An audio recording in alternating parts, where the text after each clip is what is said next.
A very pleasant good morning to all of you out there who are currently viewing and listening to me right now.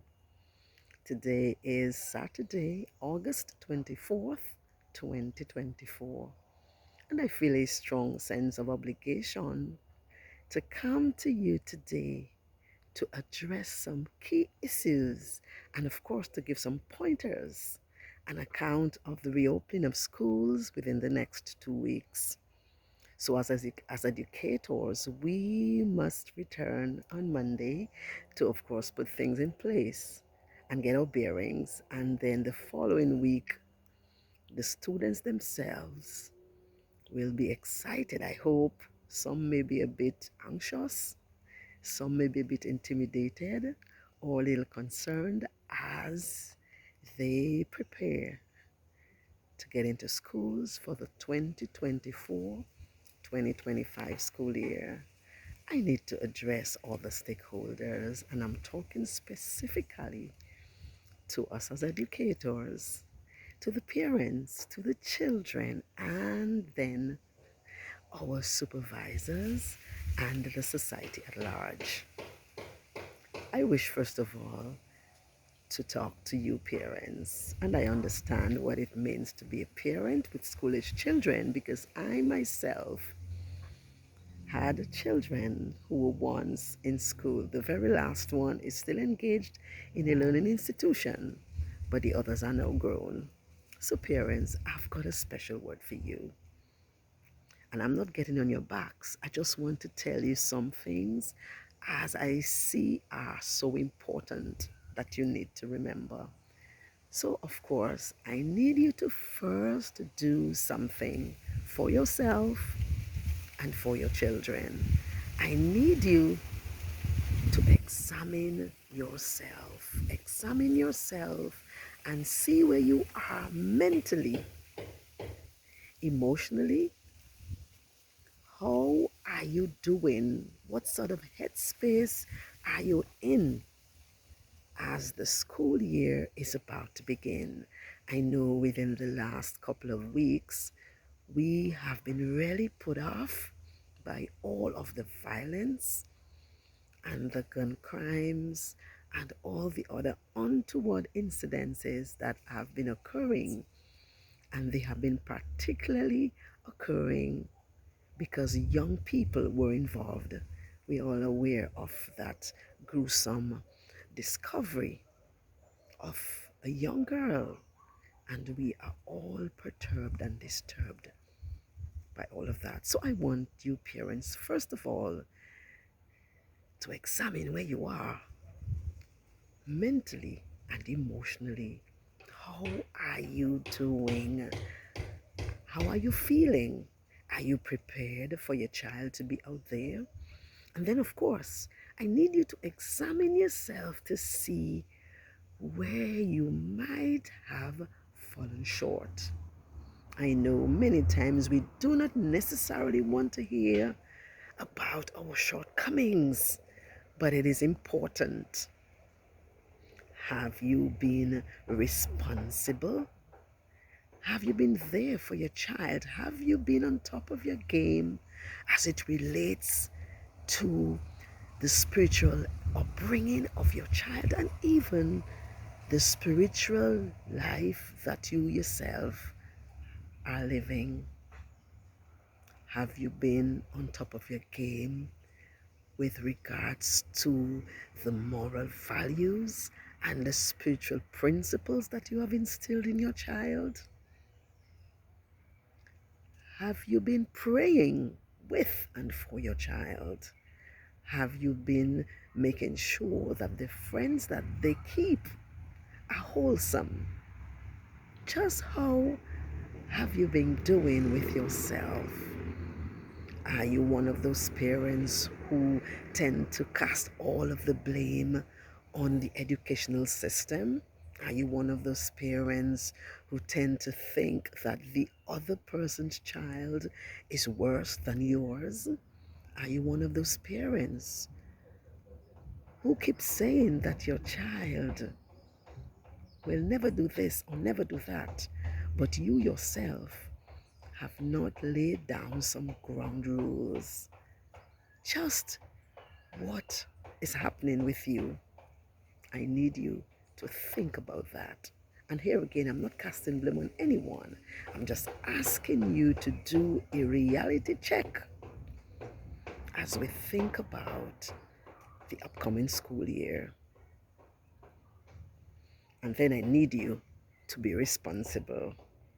I need you to know that it is your responsibility first and foremost as the teacher in your child's life to ensure that certain precepts have been instilled in your child.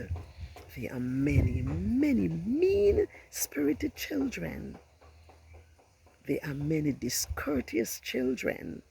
There are many children who believe that the world revolves around them, and they are very selfish and seek all the affection and attention simply because they have been allowed to be manipulative at home and have things go their way because parents have allowed that. You aren't raising your child to be with you all of the time or even for the rest of your life and their life. While it is true that you have to look out for your child and ensure that they are in the best place, you must be cognizant that there are other people's children around as well. Have you taught them to socialize well, or just leave them to be selfish and uncaring and unkind? There are too many unkind children up and about. Fathers, and I'm getting to you. How present are you in the lives of your children, particularly your boys? As an educator for over 38 years, I have come across a large number of boys who have many daddy issues. They do not like their fathers. They loathe and hate their fathers a lot. They simply do not respect their moms in many regards as well. And while they know that their moms are there, they do not offer the respect that they ought to. Parents, your children know that you are just hypocritical. And so when you say certain things to us in the schools, they know that that doesn't work at home. We need to examine ourselves as parents. Where are we? They know when we are full of the BS. They know. And so when we pretend to talk and scold and we aren't living the life, being the good example, they are away and they can't be bothered with us. Parents, you have to examine yourself. What about your curfew times that you have? What about the fetes that you have allowed your children to go to during the summer?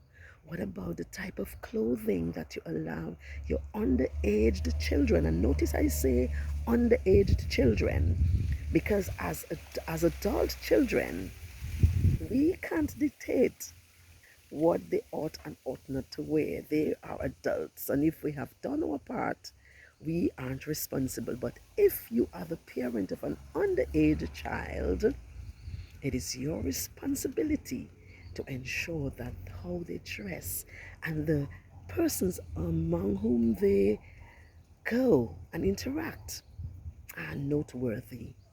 We ought to ensure that there is some spiritual aspect in their lives. There are too many children who simply have no roadmap. They don't even know the little common choruses and songs. They don't know Bible verses that will keep them grounded when they fall into difficulty. Parents, you have a responsibility as the doors of schools are about to open. And now, as we get on to something else, I need you to remember that the traditions of bedtime must come into play. Our children can't be allowed to go to bed at 10, 11, and 12 o'clock because the sleep patterns will not be good ones, and you are going to have a lot of problems when you try to awake them to get ready in the mornings. Ensure also that they have nutritious meals. And I know that some parents have it a little hard, but be wise in the choices you make as far as the meals are concerned. If your child has certain dietary needs, be aware of those as well, because there are children who are asthmatic and who have other ailments, and they are eating the wrong things because you have not instilled what it is they ought to be eating. You are the parent. You must take charge. Does your child have the necessary vitamin supplements? Are you constantly giving them all the sugary drinks and not remembering that there are natural juices that are available, like the seasonal fruits? How about their water intake? Are they okay with that? Are they always hydrated? What about the old-fashioned bush tea that has so many good values and good remedies? Think about those things. Are they prepared? What about the communication between you and the other parent? Is that on board?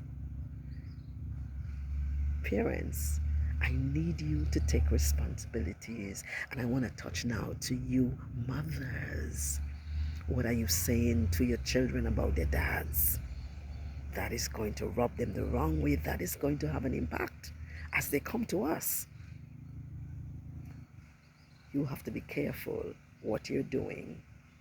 I always say that we can't have both parents being out of the head and not knowing what to do.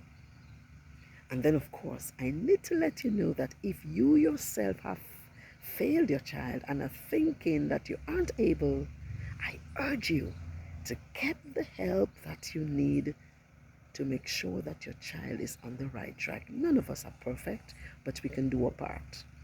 Parents, you have to help us to help your child. Don't expect us to perform miracles on the child that you know has those multiplicity of issues that you yourself can't be bothered to look into. And now we're thinking about the hearing, we're thinking about the eyesight. If you know that your child has a little difficulty, we ask you to get the help that is required. And I want to also touch on a little point, because many times I've seen where children who have a little learning disability or maybe behavioral disability, they are allowed to be disrespectful and the parents just brush it off. It doesn't mean that you are allowed to have your child being disrespectful and out of order because there's a little delay and a disability. They themselves can be taught to be respectful of others as well as adults. Teach your child, whomever that child is, to respect themselves, to respect other children, to respect adults. There are too many children who curse off adults. Is that how they speak to you? Is that what you're teaching them, that it's okay to be disrespectful? And is it okay as well to think that they are always influenced by another child? I beg to differ. Children do things that are out of the way, but we as the adults, we as the parents, should take it upon ourselves to help as much as we can. Support the school that your child belongs to. When we ask you to come in, do your best. Do your best. Get the time off. And of course, now I have to touch on those employers who are not allowing their workers to get to the schools. We know that you run a business, but the children of our employees are important as well. Parents, I urge you to do your part to help us as the 2024 school year is about to begin.